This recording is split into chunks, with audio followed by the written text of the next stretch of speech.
일어나서 감사합니다. 네, 형 따라서 주원이도 더불어 왔습니다.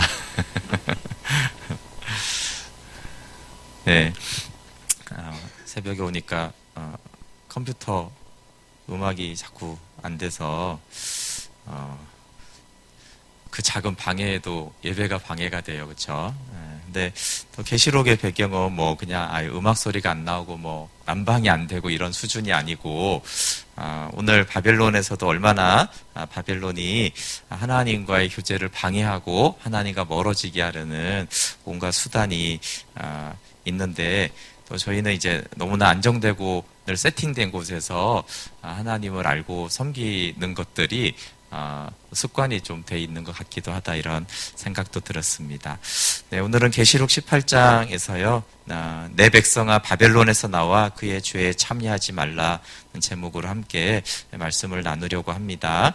네, 계시록은 전체 줄거리와 메시지를 이제 잊어버리면 굉장히 어려운 말씀이고, 주 메시지를 알면 굉장히 심플하고 단순한 메시지를 반복해서 점진적으로 얘기하고 있기 때문에요, 쉽습니다. 그러니까 묵시문학적인 표현이나 구약의 내용을 알아야지만 이해하는 것들은 이제 어려운 면이고, 그렇기 때문에 어렵기 때문에 계속 반복해 줍니다. 계속 비슷한 이미지를 쓰고, 그래서 계시록의 전체 메시지가 이렇게 반복이 돼요. 예를 들면 2, 3장에 나오는 7교회에 대한 메시지가 전체 이제 메시지입니다. 그러면 뭘 칭찬하고 뭘 책망하고 뭘 회개해야 되는지, 어떤 상을 주시는지 거기 내용이 나와 있잖아요, 그렇죠? 근데 뭐 만나를 주겠다 이렇게 한 단어, 생명의 면류관을 주겠다 이런 식으로 나오는데, 그러니까 어떤 것이 책망받을 일이고 어떤 칭찬이 있고 어떤 상급이 있는지가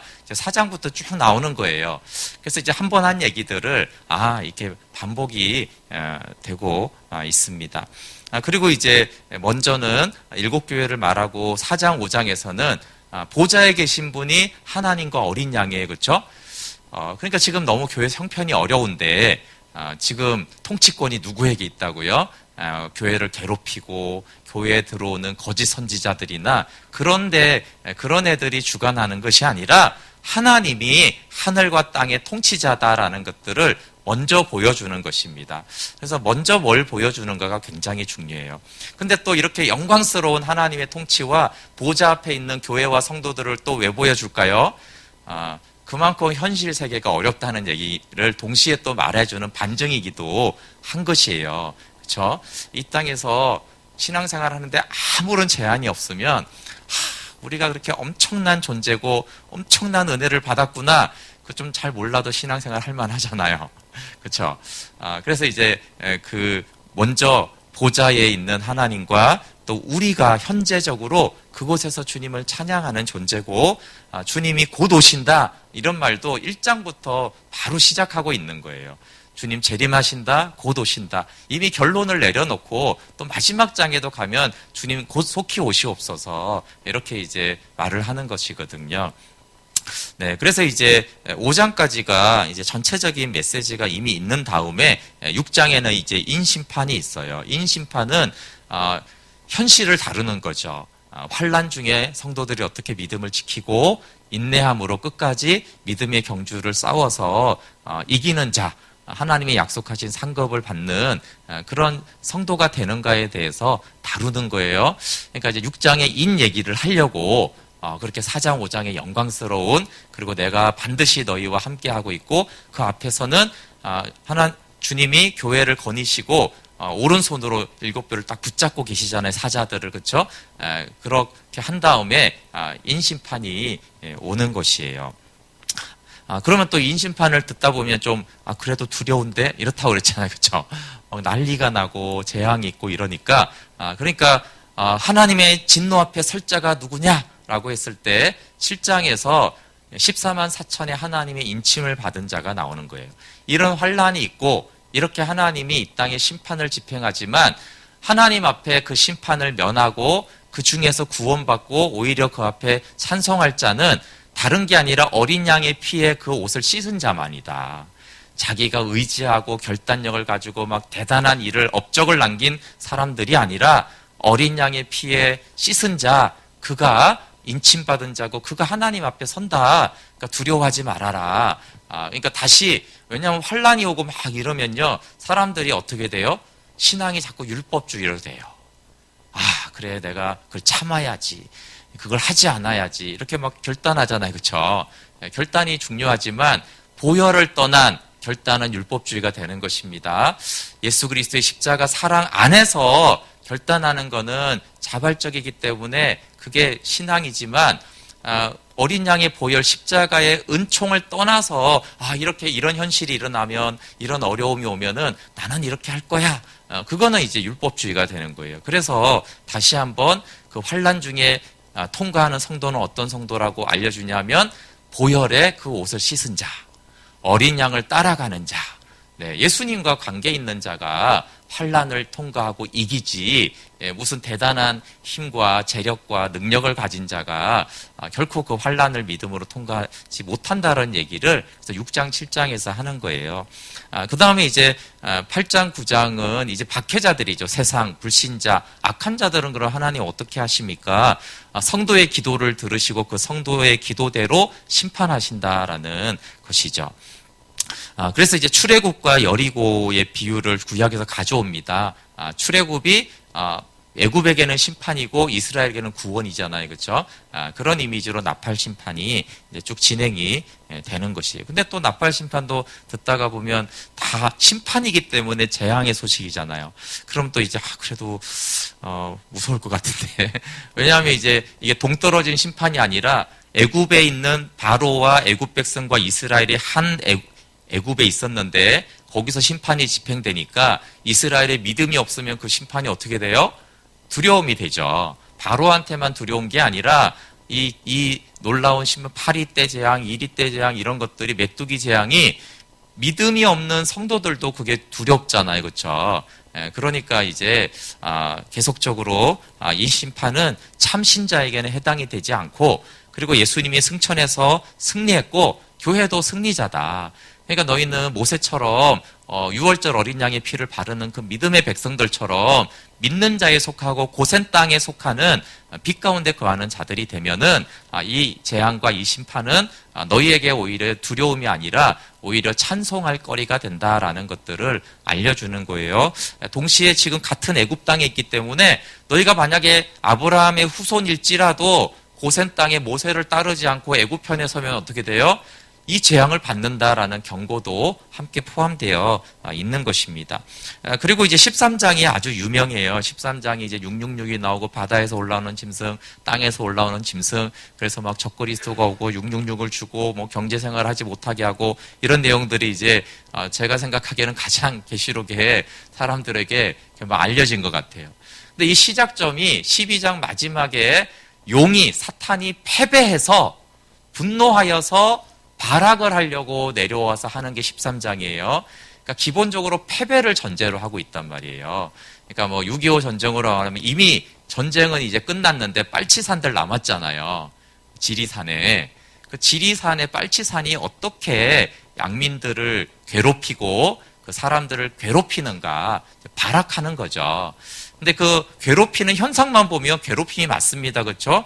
거기 주변에 살다가 누군가는 굉장한 어려움과 죽을 수도 있고 그렇잖아요. 그렇죠? 근데 전체적인 대세는 이미 사단이 패배해서, 패배에 의해서 너무 분해가지고 내가 마지막이라도 이거 발악을 할 수 없을까 해서 나오는 게 13장이에요. 그러니까 거대한 하나님의 전쟁에서는 너무나 지엽적인 얘기가 이제 땅에서 올라오는 짐승, 또 바다에서 올라오는 짐승, 뭐 경제적인 압박, 핍박, 이런 얘기거든요. 그러니까 이 거대한 하나님의 통치를 알지 못하면 13장이 이거 굉장히 두려운 얘기네. 왜냐하면 그 얘기는 믿는 자를 향한 핍박이 맞기 때문에 그래요.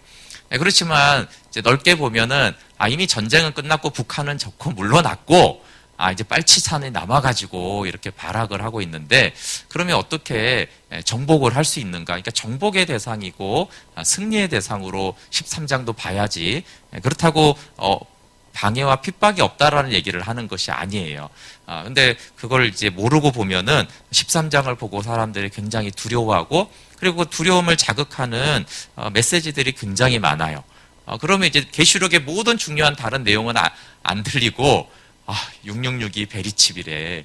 666이 바코드래. 이제 큰일 났어. 이제 중국이 세계 통합 정부를 하고 있는데 그런 시스템이 이제 어떤 통합 세계 정부에 의해서 이제 우리는 다 감시당하고 이제 모든 경제력에 대해서 이제 우리는 빼앗길 거야. 이렇게 이제 그것만 이제 그게 계시록의 전체의 메시지로 그 내용은 성경이 없고 그거는 사람들이 해석하는 그것도 해석하는 좀 약간 안 좋은 해석 쪽에 해당하는데 그 해석이 이제 계시록 전체 메시지인 줄 아는 거예요.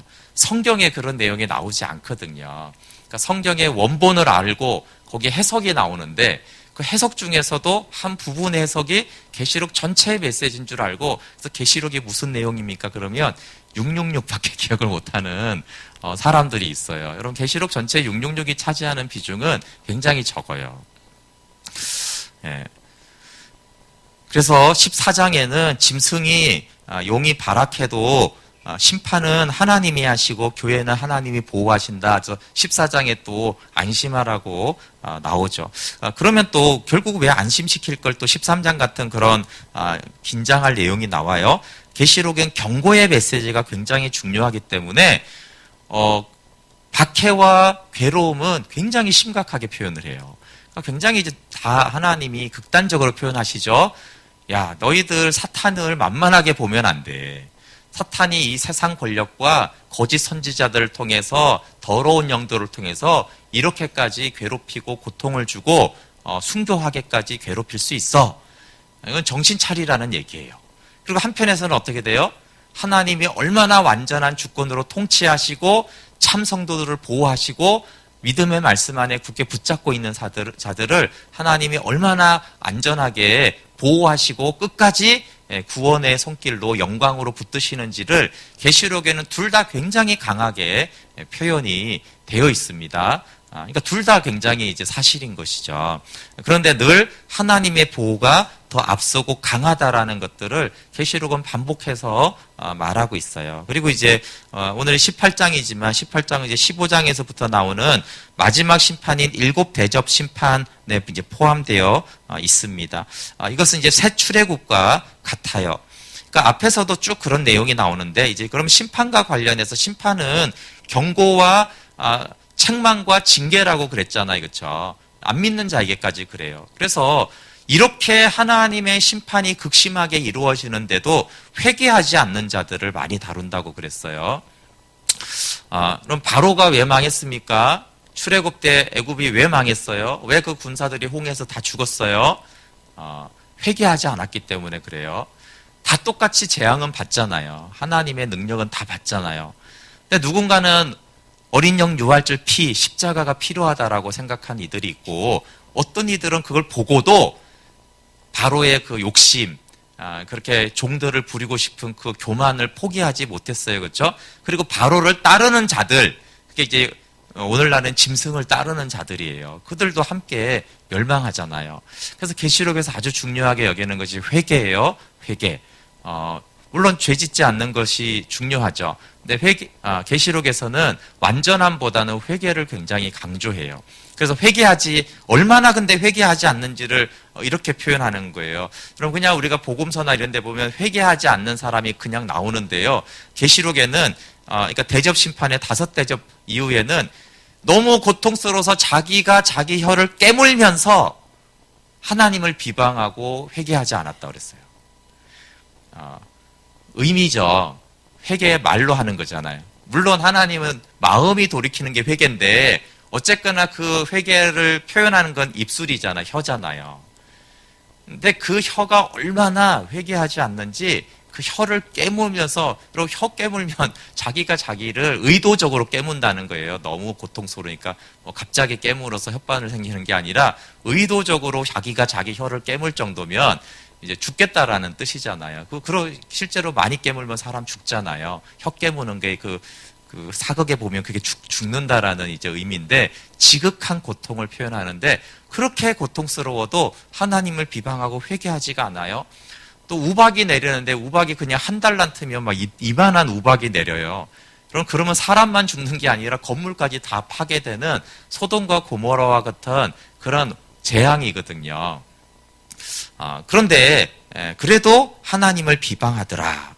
그렇게 나와요. 그래서 대접 심판을 통해서도 심판의 극심함과 함께 회개하지 않는, 이렇게까지 하는데도 회개하지 않느냐라는 메시지가 포함되어 있는 거예요. 근데 그것은 불신자만이 아니라 우리가 잘 새겨들을 필요가 있어요. 하나님이 야, 내가 너희한테 이렇게까지 하는데도 회개하지 않느냐.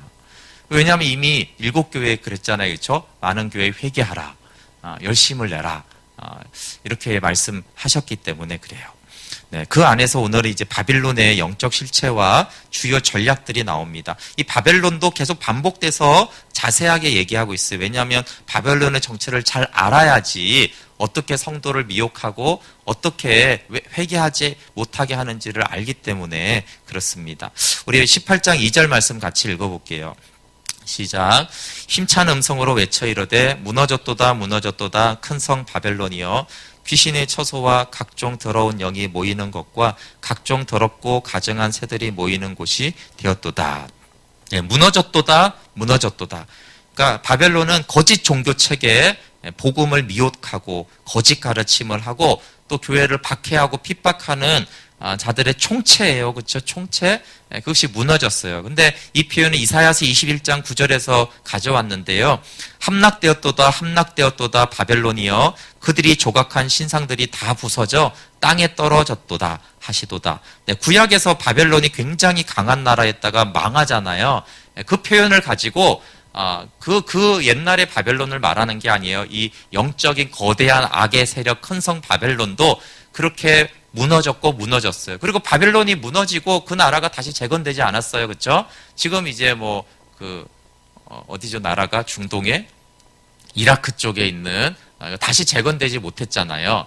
그처럼 이제 영적인 사단의 나라인 큰 성 바벨론도 무너졌고 회복되지 않는 멸망의 심판을 당했다라는 것입니다. 그런데 이 무너짐은 사실 늘 내용에서 미래형이어야 돼요. 근데 계시록은 영원의 시각을 많이 사용합니다. 그래서 과거형으로 무너졌다라고 이미 과거형으로 선포를 하고 있어요.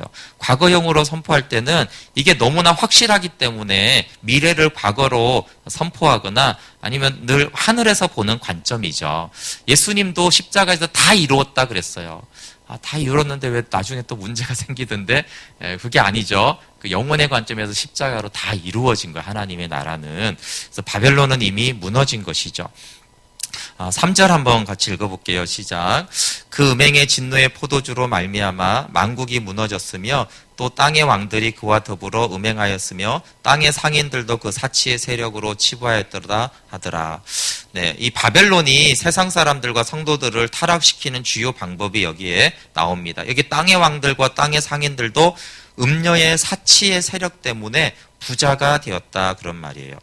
바벨론의 사치력, 그러니까 바벨론의 그 돈에 대한 힘 때문에 부자가 되게 해주었다 이런 말이에요. 그래서 바벨론이 어떻게 세상 사람들과 교회 성도들을 미혹해서 타락시키느냐라고 했을 때 가장 대표적인 것이 경제적인 이익을 제공하면서 그것으로 음행하게 하고 타락시켰다라는 뜻입니다.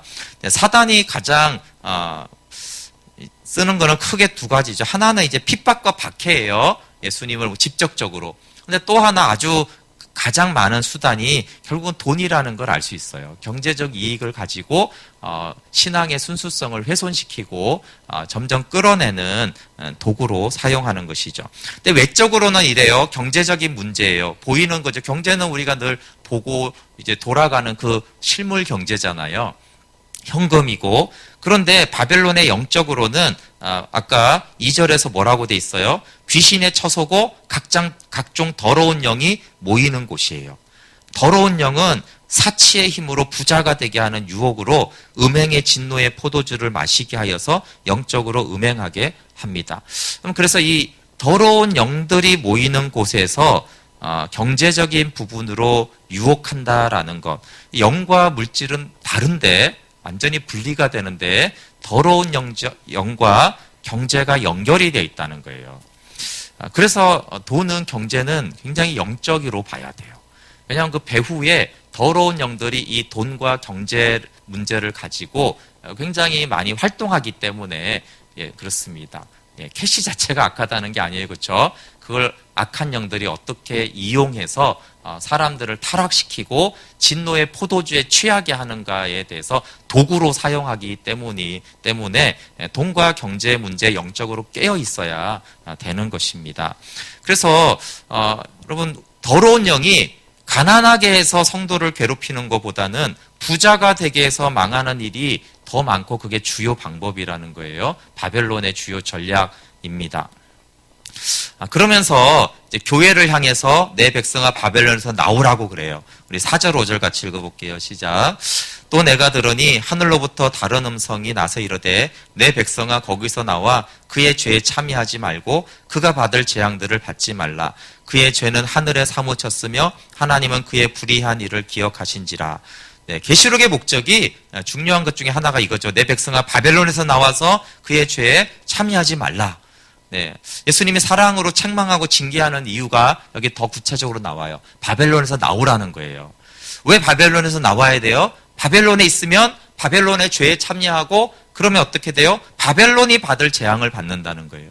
근데 바벨론이 받는 재앙과 심판이 너무나 엄청나게 크기 때문에 하나님은 사랑하는 백성을 그렇게 심판하기 쉽지 않기 때문에 더 약한 재앙과 징계로 거기서 나오라고 지금 말하는 것이죠. 그리고 이제 믿는 자도 이 바벨론의 유혹에 빠져들어갔다라는 것을 말하는 거예요. 더러운 영이 경제적인 이익으로 주는 이 음행의 진노의 포도주를 마신 자가 세상만이 아니라 믿는 자들 중에도 있다라는 거죠. 믿는 자인데 바벨론에서 속해서 이 경제적인 돈 문제 때문에 지금 더러운 영들에게 잡혀있는 자들이 있다라는 거예요. 근데 거기서 나오지 않고 계속 이 음행의 진노의 포도주에 취해 있으면 바벨론과 함께 재앙을 받습니다. 굉장히 무서운 말씀이죠. 근데 이미 7교회에 책망하실 때 너희가 회개하지 않으면 라고 강력한 심판을 말했는데 그 강력한 심판이 아주 구체적으로 나오는 거예요. 바벨론이 받을 심판을 너희가 받게 되니까 빨리 회개하고 나와라, 이렇게 강력하게 얘기를 하시는 것이죠. 왜 심판하는지, 어떤 심판을 받는지를 말해주는 말씀이에요. 바벨론이 재앙이 그 어제 본문의 17장 16절에만 봐도 바벨론은 벌거벗게 하고 살이 먹히고 불에 아주 살라지는 재앙을 받을 거예요. 아주 끔찍하게 처형당하는 얘기를 하는 것이죠. 그런 심판을 왜 믿는 자들이, 내 백성이 받으려고 하느냐. 너희는 원래 그 대상이 아니니까 나와야 된다라는 것이죠. 끔찍한 재앙의 이유가 18장 5절에 나와요. 바벨론의 죄는 하늘에 사무쳤기 때문에 그에 응당한 엄청난 심판과 재앙으로 멸망하는 것이 옳다. 그런데 너희가 어떻게 그 바벨론에 속해서 함께 심판과 재앙을 받겠느냐? 거기서 나와라 라고 말씀하는 것입니다. 그래서 하나님이 이 하늘의 영광과 바벨론의 재앙을 분명히 밝힙니다. 언약 백성이 참여하는 하늘의 영광과 바벨론의 참혹함을 밝히죠. 그런데 이것이 이제 영적인 진리인데 우리가 육신으로 보면 어떻게 돼요? 바벨론이 멋있잖아요. 어제도 음료가 어떻게 돼 있다고 그랬어요? 온갖 아름다운 옷과 보석으로 치장을 하고 금잔을 가졌다고 그랬잖아요. 그러니까 그냥 잘 먹고 잘 살고 윤택하고 여기 뒤에 보면 여왕인 것처럼 앉아가지고 얼마나 폼내게, 그쵸? 온갖 명품으로 치장하고 그렇게 하고 있으니까 멋있잖아요. 근데 그 금잔 안에 뭐가 들었다고요? 성도들의 피가 있다고요. 더럽고 악하고 가증한 것이 그 잔에 있어요. 그러니까 자세히 들여다보면 이것이 너무나 더럽고 추한 것인데 겉으로 보면은 바벨론이 주는 그런 경제적인 유익과 풍요함과 편안함들이 어때요? 굉장히 멋있잖아요. 그런데 그 실체를 알라고 말씀하는 것이죠. 그래서 너희들도 바벨론이 주는 것 때문에 타협하면은 이 바벨론과 함께 멸망한다. 너희는 바벨론이 아니고 음녀가 아니고 영광스러운 예수님의 신부다. 너희는 바벨론이 아니라 교회다라고 하는 거예요. 바벨론의 반대가 교회거든요. 음녀의 반대가 예수님의 신부예요. 너희는 소속이 교회고 신부인데 어떻게 바벨론과 음녀 쪽으로 가느냐. 근데 이 바벨론과 음녀가 겉으로 보기에는 화려하고 멋있거든요. 부요하고 괜찮아 보이거든요. 그 속은 온갖 가증하고 더러운 영들하고 귀신들하고 더러운 것들로 가득한데 겉보기에는 멋있으니까 거기에 이제 미혹되는 것에 대해서 경고하는 것입니다. 그러면 이제 바벨론 자체에 이제 성도가 있는 것이 아주 죄냐? 꼭 그런 걸 말하지 않아요. 왜냐하면 이 개념도 구약에서 가져왔잖아요. 구약에도 바벨론이 있었고, 심지어는 하나님이 언약을 떠난 백성들을 바벨론으로 끌고 갔어요. 그렇죠? 그래서 바벨론에 이제 종으로 끌려갔잖아요. 근데 바벨론에 왜 하나님이 끌려가겠어요? 바벨론에 영원토록 종이 되어 살라고? 아니잖아요. 하나님의 심판을 알고 징계를 알고 회개해서 그 광야에서 낮추고 말씀으로 사는지를 알고 거기서 하나님을 찾으라고 바벨론을 보낸 것이지 영원히 바벨론의 백성과 종이 되라고 한 적이 아니에요. 그러니까 그 의미를 알면 우리도 바벨론에 속해서 때로 살잖아요. 그렇죠? 세상 사람들 속에 들어가가지고 막 치열하게 살고 힘들고 고민하고 그래요. 그 왜 그렇게 했다고요? 바벨론에 적응해서 영원토록 거기 살라고 한 게 아니라 하나님을 찾으라는 거예요. 그 척박한 곳에서. 왜냐하면 예루살렘에 있다가 너무나 맨날 하나님 예배할 수 있는 그곳에서 오히려 영적으로 타락하고 하나님이 얼마나 귀한 분인지 모르고 말씀을 어기니까 그러면 니네 한번 광야로 가서 고생하면서 하나님이 얼마나 너의 하나님이 있어야 되는지 하나님을 찾으라고 바벨론에 보낸 것이지 바벨론에 동화되라고 바벨론에 보낸 게 아닌 거예요. 그러니까 우리가 바벨론에 자체에 있다는 것 자체는 그것이 이제 영적인 문제가 아니에요. 근데 오히려 바벨론에 있을수록 하나님을 더 찾아야지 음녀의 포도주에 취하면 안 된다. 그러니까 70년에 차면 돌아오게 하겠다라고 이미 말씀하신 거잖아요. 그렇죠? 그러니까 바벨론의 영원히가 아니라 70년 후에 너희가 나와야 된다라고 한 것인데 만약에 구약에서도 어떤 백성이 왜 돌아가요? 나는 여기 바벨론이 좋은데 바벨론이 대제국이고 수도였잖아요. 바벨론 너무 살기 좋아요. 예루살렘 같은 거, 그런 조그만 도시에 내가 뭐하러 갑니까? 이런 대제국에 살아야죠. 그런 자들이 바벨론과 함께 멸망한다라고 하는 것이죠. 근데 이스라엘 백성 중에서도 그런 사람이 있을 수가 있잖아요. 그렇죠? 그것처럼 내 백성이 바벨론에 잠깐 훈련시키려고 보냈더니 그 세상에 푹 빠져가지고 세상에 주는 즐거움과 돈과 이런 권력에 빠져가지고 취한 자들은 심판을 받으니까 나오라는 것이에요. 그래서 4절에 거기서 나와 이 말은 뭐예요? 바벨론에 참여하는 성도들이 있다라는 것이죠. 그리고 하나님은 기회를 주신다라는 거예요. 지금이라도 회개하고 나오면은 구원해주고 건져주니까 나오라고 급박하게 말하는 것입니다. 여러분 이것은 예레미야 51장 5절부터 5절, 6절 또 45절에 말한 거예요. 이스라엘과 유다가 이스라엘의 거룩하신 이를 거역함으로 죄과가 땅에 가득하나 그의 하나님 만군의 여호와에게 버림받은 호라비는 아니니라. 6절에 바벨론 가운데서 도망하여 나와서 각기 생명을 구원하고 그의 죄악으로 말미암아 끊어짐을 보지 말지어다. 이는 여호와의 보복의 때니 그에게 보복하시리라. 바벨론에게 보복할 때가 되었으니 바벨론에서 나오라는 거예요, 백성들은. 그리고 45절에 이렇게 말해요. 나의 백성아, 너희는 그 중에서 나와 각기 여호와의 진노를 피하라. 네, 구약 때보다 훨씬 강력한 보복과 진노가 있을 테니까 근데 똑같아요. 그때도 나오라고 했고 지금도 교회에서 참성도는 나와야 되는 거예요. 바벨론에서.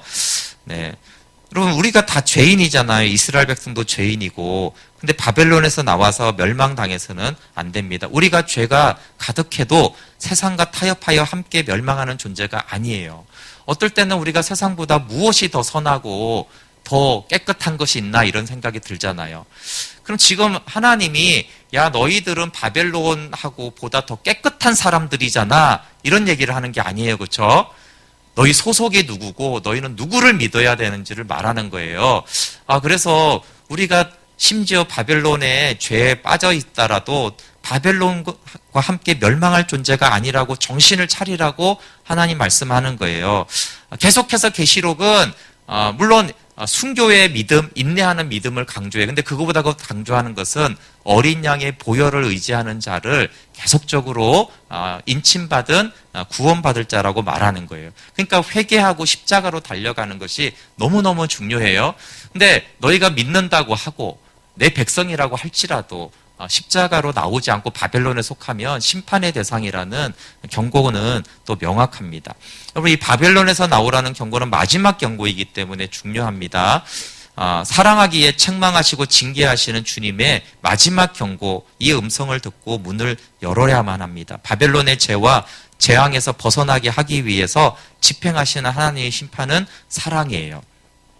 네, 그래서 정말 이 아이가 우리가 자녀를 키울 때 가서 분명히 엄청난 고생을 할 거면 매를 때려서라도 못 가게 해야 되잖아요. 그렇죠? 그러니까 하나님의 진노와 심판은 우리 편에서는 가혹할 만큼 힘들어요. 근데 하나님은 네가 바벨론에서 받을 그 보복의 심판을 받을 거를 생각을 하시면, 그렇죠? 우리의 인생에 재산이 파산이 되든 관계가 깨어지든, 그렇죠? 우리가 보통 당하는 억울함을 당하든 이게 굉장히 크잖아요. 그렇죠? 근데 이 바벨론의 죄가 하늘에 사무친 이 바벨론이 받을 심판, 그 안에 같이 받을 심판에 비하면 이 가혹하고 잔인한 징계조차도 너무나 작은 거예요.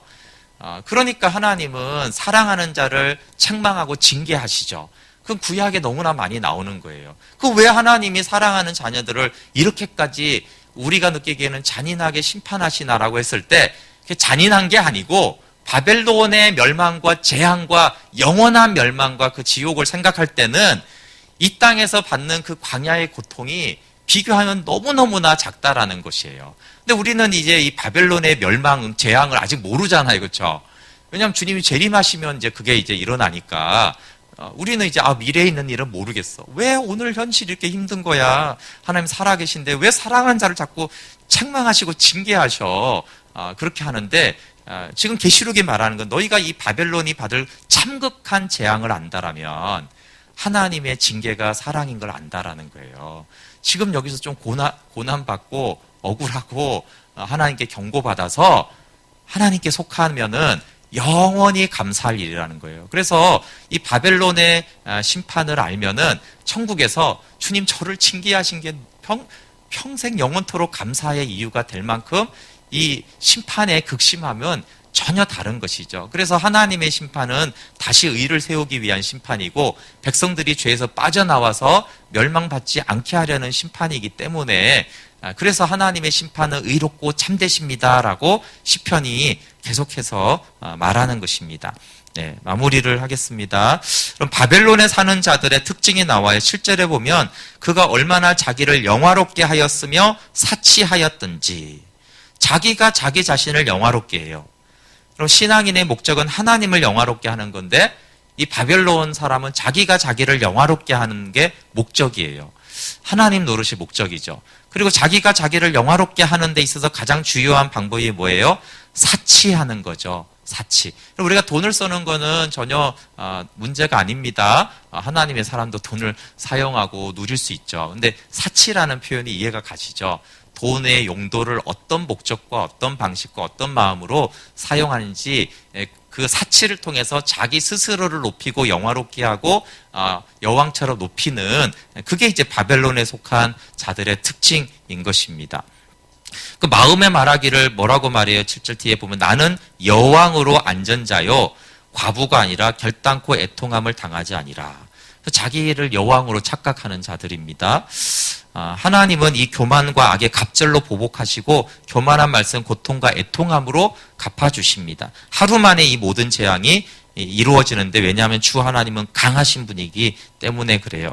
그래서 내 백성아 바벨론에서 나오라 이 말씀에서 여러분 바벨론이 주는 포도주가 내용을 보면 너무 매력적이죠. 아니 자기를 영화롭게 하며 사치하게 하고 부자가 되게 해주겠대요. 어느 정도 사치하고 부자냐면 단순히 돈이 아니라 내가 여왕인 것 같아요.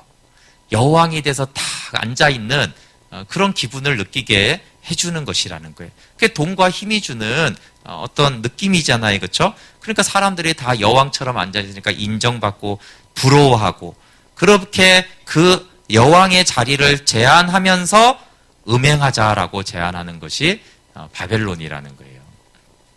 그러니까 여기 보면 땅의 왕들, 땅의 상인들, 땅에 사는 자들은 다 바벨론의 포도주에 취했죠. 너무 멋있는 제안이니까 그렇게 취해서 바벨론에 속한 것입니다. 그런데 문제는 하나님의 백성들까지 이 바벨론의 포도주, 여왕 시켜줄게. 그러니까 여왕의 기품과 인정과 권력과 안락함을 줄게 라고 한 이 포도주를 마시고 이제 하나님의 백성들도 취해 있다라는 것입니다. 2장 3장에서 7교회가 대부분이 경제적인 핍박이 그 당시에도 있었어요. 길드 조합을 만들어서 황제 숭배를 하지 않으면 그 상권에 들어오지 못하도록 했습니다. 핍박 해제를 넘어서 바벨론은 부요하게 해주겠다라는 것이 음녀의 유혹이에요. 성도도 유혹받기가 아주 쉽겠죠. 부유함, 여왕 같은 기분, 자기를 높이는 거. 근데 오늘 말씀은 그 배후에 더러운 영들과 귀신들이 있다는 거예요. 바벨론은 귀신들의 처소고 더러운 영들이 모여있는 집합체라는 거예요. 그 더러운 영이 주는 그 바벨론의 경제적인 이익을 너희가 받아서 그들이 주는 포도주에 취해야겠느냐. 아니, 이걸 제공하는 자가 더러운 영들이고 귀신들임을 안다면 어떻게 그걸 덥석 받아먹고 같이 망하겠느냐라고 그 영적인 실체를 보라는 것이죠. 그래서 안약을 발라 보라고 했어요. 그렇죠? 안약을 발라 보면은 보인다라는 거예요. 이것이 바벨론이 주는 이 포도주가 매력적으로 보이긴 하지만 이것이 멸망으로 가는 길이고 얼마나 하나님을 떠난 비참한 자의 삶인가. 그래서 안약을 발라보면 이 바벨론이 너무 비참하게 보이고 음녀로 보이는 것이죠. 근데 우리가 육신의 눈으로 하나님의 눈이 없으면은 사실 바벨론은 꽤 매력적인 실제로 그런 곳이고 뭐 메스크마다 다 매력적이라고 말하기 때문에 성도들이 오히려 거기서를 쫓아가는 것이에요. 이것은 룻과 소돔과 비슷합니다. 소돔이 원래는 지금 우리는 소돔과 고모라 그러면 불과 유황으로 심판받은 도시로 이미지가 있지만 그 전에 롯이 봤을 때는 어땠어요? 에덴 동산과 같고 애국과 같이 너무나 먹고 살기 좋은 넉넉하고 옥토였어요.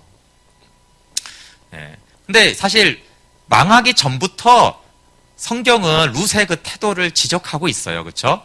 아브라함은 하나님이 보이는 곳을 갔고 룻은 자기가 보기에 먹기 좋은 너무나 살기 좋은 소돔 땅을 향했잖아요. 그게 이제 처음 나오는 바벨론을 향해서 걸어가는 룻을 말해요. 그래서 룻이 나중에 어떻게 됩니까? 소돔이 멸망하죠. 멸망을 알면 그 살기 좋은 땅입니다. 소돔 땅은 굉장히 살기 좋고 윤택하고 아주 좋은 곳이에요. 근데 거기서 나오라고 하죠. 하나님이. 바벨론에서 나와라는 것처럼 천사들을 보내서 그래도 하나님 백성이니까 룻아 나와라 이렇게 해요. 그리고 너의 가족들도 다 나와라 그랬어요. 필사적으로 나오라는 거죠. 근데 우리가 알지만 롯은 나왔어요. 그렇죠? 롯의 아내는 뒤를 쳐다보다가 소금 기둥이 되었죠.